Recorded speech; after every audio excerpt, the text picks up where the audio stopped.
আসসালামু আলাইকুম। আজকে খুবই কম বেশি আমরা সবাই পারি এমন একটা রেসিপি নিয়ে এসেছি। আজকে রান্না করব মিষ্টি কুমড়া।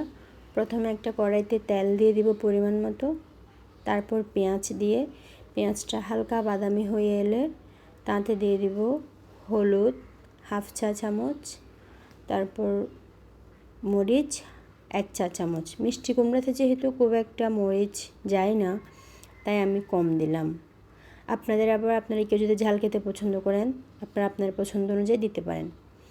একটু পানি দিয়ে মশলাটা কষিয়ে নিব আস্তে আস্তে।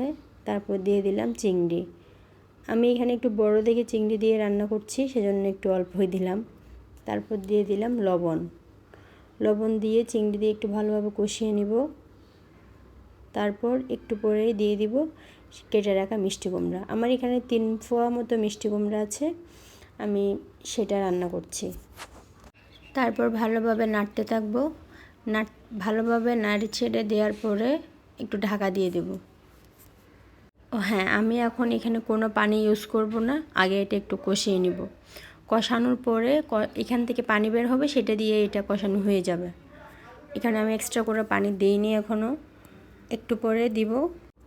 আবার একটু ভালোভাবে নেড়ে ছেড়ে আমি মিষ্টি কুমড়াটা আবার কষাতে দেব। পরে যখন এবার ঢাকনা তুলবো, আবার একটু নেড়ে ছেড়ে দিব। এবার যে দিয়ে দিলাম আমি কাঁচামরিচ 4 থেকে 5টা। মরিচটা দিলাম আমি শুধুমাত্র একটু ফ্লেভারের জন্য।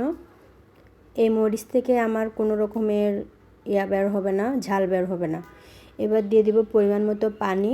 আমার যতটুকু পানি লাগবে আমি ততটুকুই পানি দিলাম, আপনারা আপনাদের প্রয়োজন অনুযায়ী দিতে পারেন।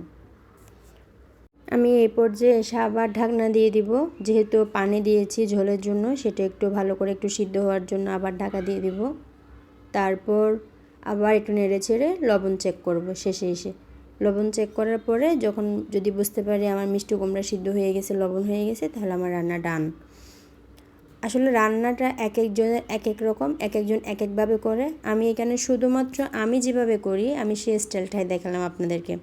আপনাদের কারো ভালো লাগলে ট্রাই করতে পারেন, ট্রাই করে জানাতে পারেন আমার কমেন্ট বক্সে। আসসালামু আলাইকুম।